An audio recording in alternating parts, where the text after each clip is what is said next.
Assalamualaikum and good day to everyone. Today we'll start with Chapter 1, Introduction to Power Electronics.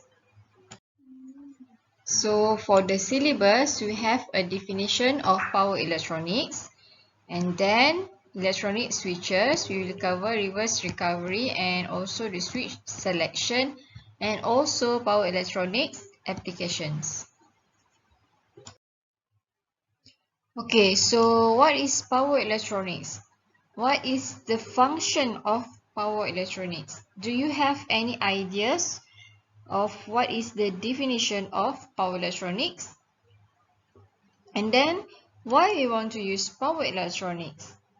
And finally, how can we use it or how to implement it?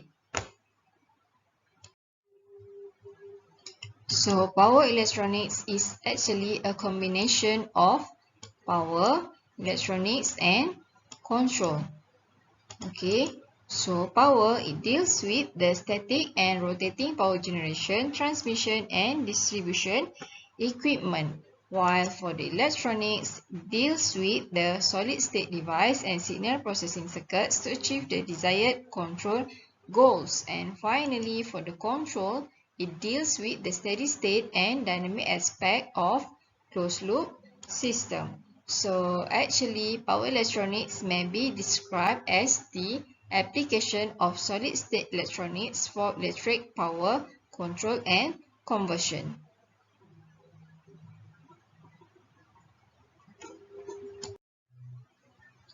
Okay, so what is the function of power electronics?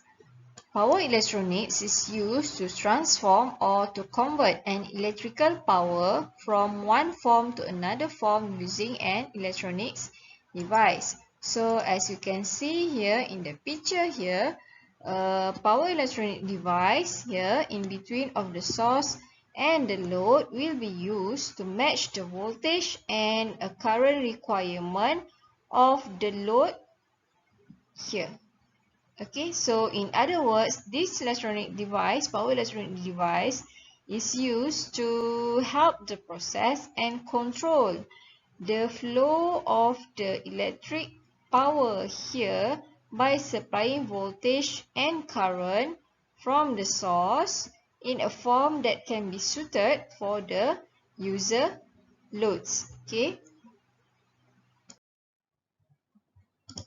Okay, here is the example of power electronics function. As you can see here, we have a fuel cell, utility grid, power electronic device, DC loads and AC loads for our daily application. So in order to use all these device or this application, we need a source to power it up. So if we have a fuel cell, it needs to be converted to an AC using an inverter for AC loads application. So the function of inverter is to convert from DC to AC as the fuel cells generate DC power.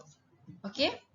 And then if it is for DC loads, the voltage needs to be boosted or lowered it down to suit our needs using DC-DC converter. Okay, so this one DC-DC converter for fan or cellular phone. Okay, and the DC source also need to be converted to an AC voltage for the utility transmission. Okay, so here again we will use DC to AC converter. Okay. Okay, again, as you can see here, a conversion unit or a power electronic device is used in almost everywhere. Okay, so without power electronic device, an electric source cannot be used even for the renewable energy sources. So for example, here we have a wind energy, thermal, nuclear, hydro, and also a PV source. So power electronic device is very essential to power up all the loads. Okay. A power electronic circuits can be implemented with semiconductor device known as switches that can regulate or adjust a voltage or current. Okay, but why we are using switches? Okay, so we are working in switches state to reduce power losses.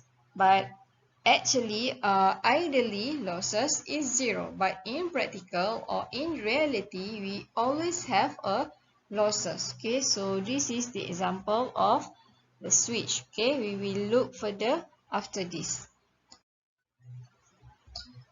Besides to reduce a power losses, switches is used because of its switching speed characteristic and because of its power handling capability that can be used for high power application. Okay, and electronic switches works in two states only. First, during fully on or conducting, and second one is fully off or blocking. Okay, so for the on state, voltage across the switching device is 0. Okay, so as you can see here, as the voltage drop here is 0, so current can flow.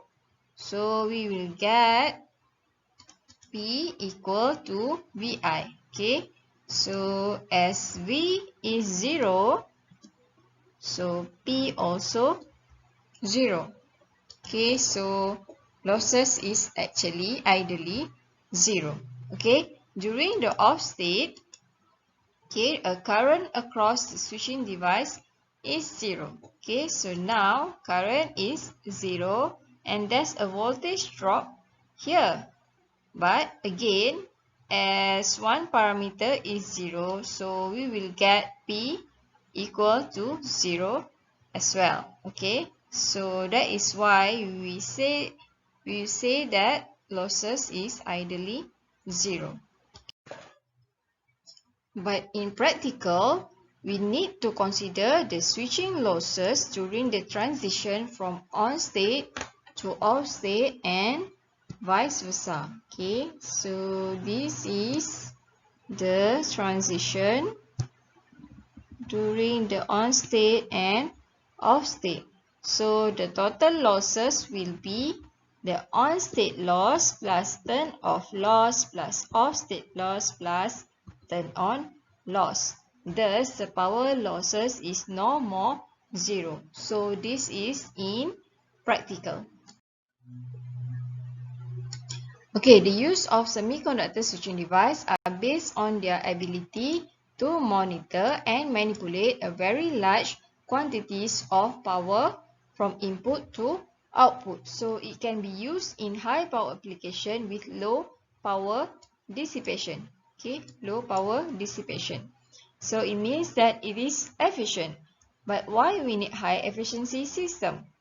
Okay, so because a low efficiency system can increase the cost of energy and an additional design complication might be imposed. For example, we need to design a heat sink to absorb the heat. Okay, so this is the example of the electronic switches. So here we have a diode, a MOSFET, BJT, IGBT, and a thyristor. So this is the list of electronic switch advantages. Okay, so here it is high efficiency, high availability, high reliability means it required less maintenance with longer lifetime, lowest cost, small in size, weight reduced, flexible, and environmental friendly because there's no hazardous and CO2 produced. Okay, so that's all for now, and this is the reference used in this slide. Okay, see you in the next slide. Bye.